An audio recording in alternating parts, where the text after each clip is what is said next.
Hello dear students, in today's session we will discuss a new chapter, light, reflection and refraction.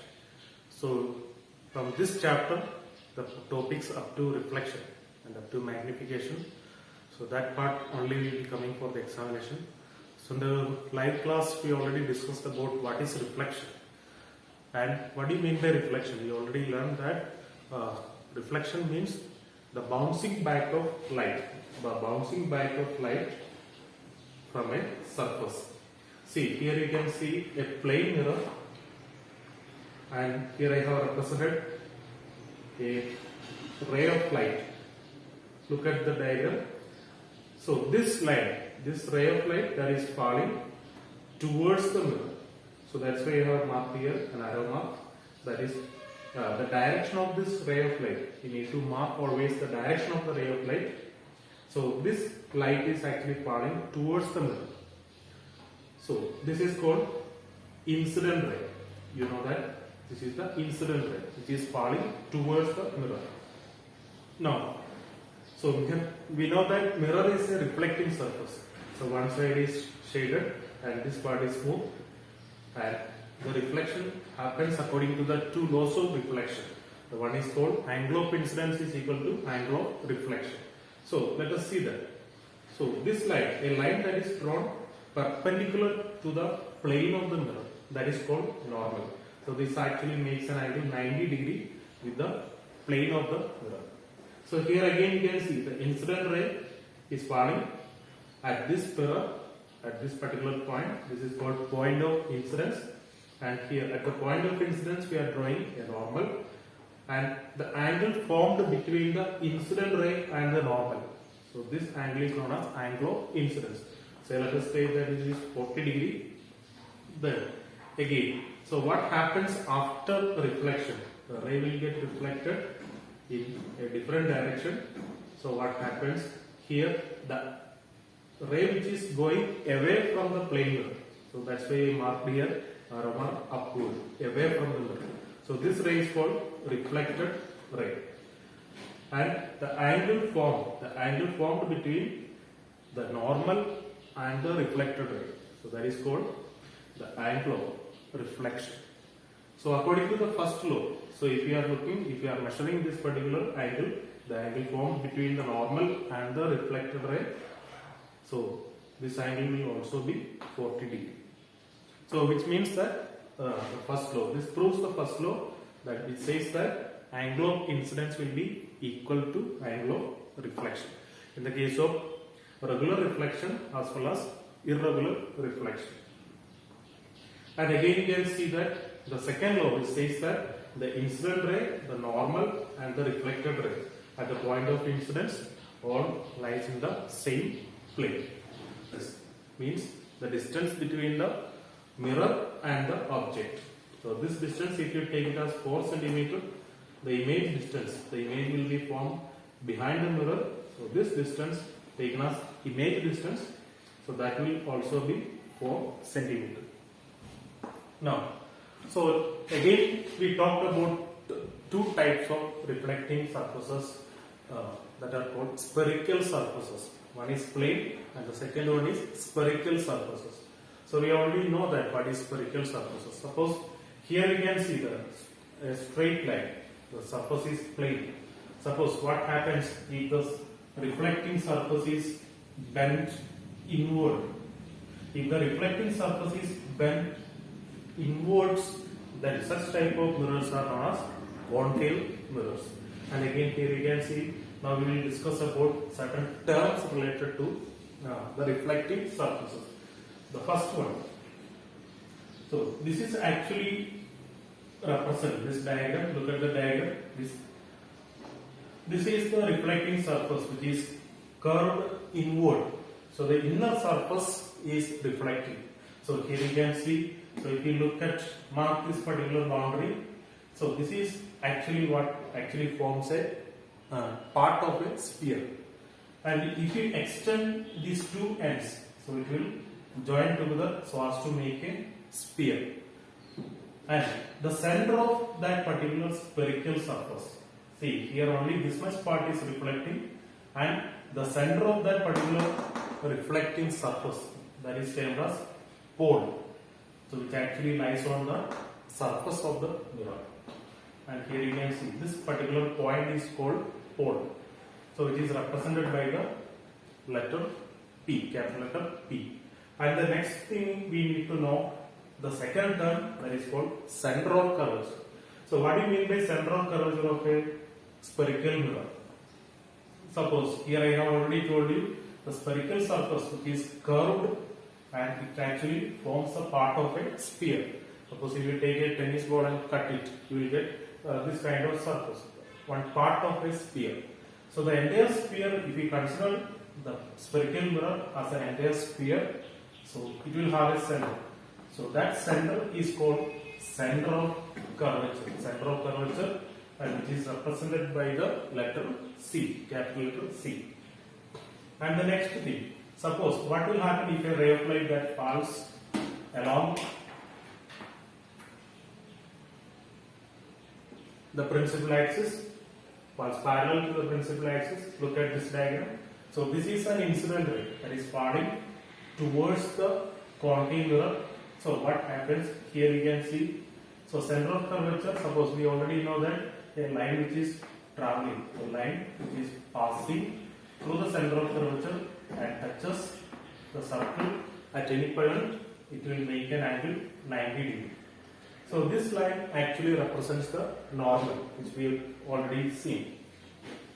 So if this is the incident ray, then here you can see the angle which is formed between the incident ray and the normal, that is called angle of incidence.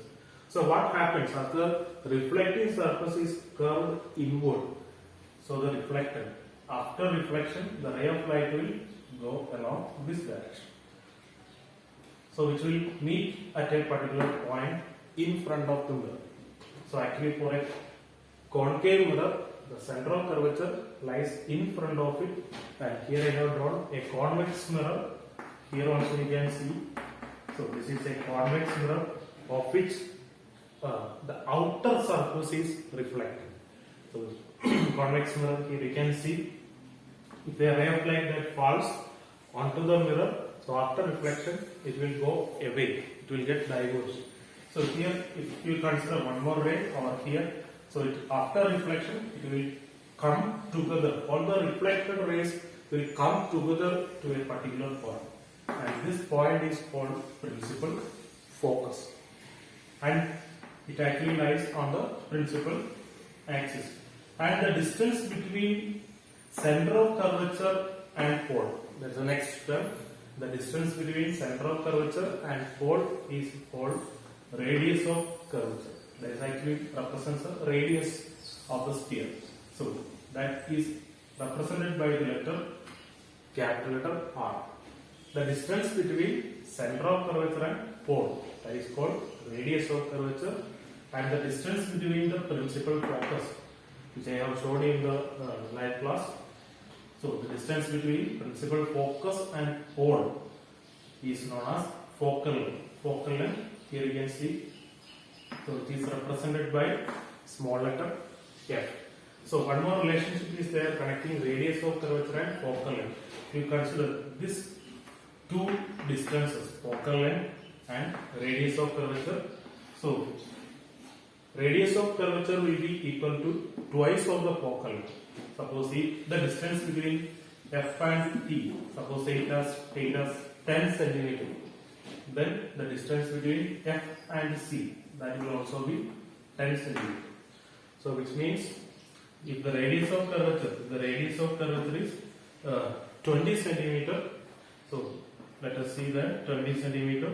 So what will be the focal length? What is the focal length that we got? 10 centimeter. So 2 into 10, so which is also 20 centimeter.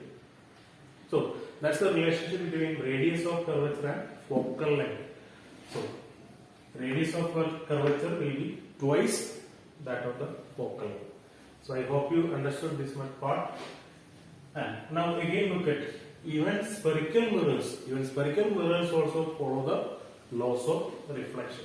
Here you can see the angle formed between the normal and the incident ray, which is actually called the angle of incidence, and the angle formed between the normal and the reflected ray. So that is called angle of reflection. So these two angles also will be equal. So this is all about this particular topic, and here I have drawn another diagram in order to show what it happens. So the main difference between concave and convex surfaces, here we can see all the rays after reflection will come together, converge together at a particular point, and this point is called the principal focus. And here we can see all the rays that are traveling parallel to the principal axis. So what do you mean by principal axis? Principal axis is an imaginary line that is passing through the center of curvature, focus and pole. So this line is called principal axis. So the rays of light traveling parallel to the principal axis after reflection will come together to a particular point, and this point is called the principal focus. See, actually in case of concave mirror, all the rays are coming together after reflection to this particular point. That's why we can call concave mirrors or converging mirrors. So at the same time, here what happens? The rays of light traveling parallel to the principal axis. So what happens after reflection? They are not meeting. They will not meet at a point in front of the mirror. So they are diverging away. Suppose if you trace the path of the reflected ray backwards, so that will meet at a particular point behind the mirror. So this point is called the focus of a convex mirror, and the center of curvature of the convex mirror is also lying behind the mirror.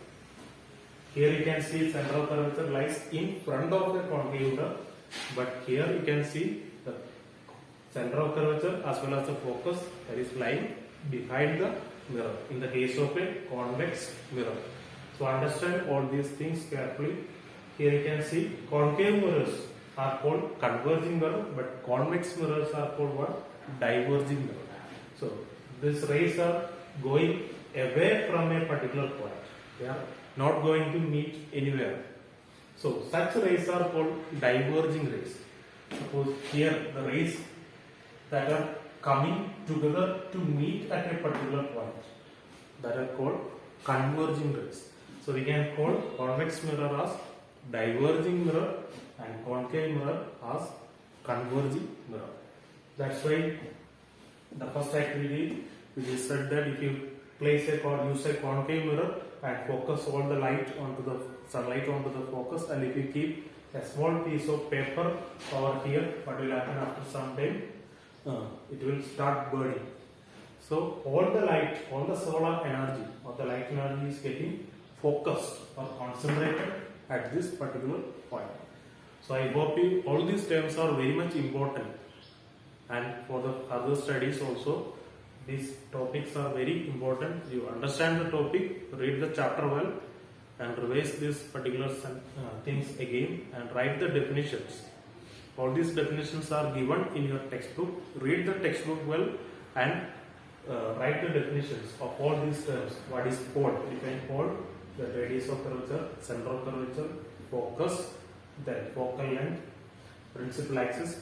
So all these things you make short notes and study well. Okay, thank you.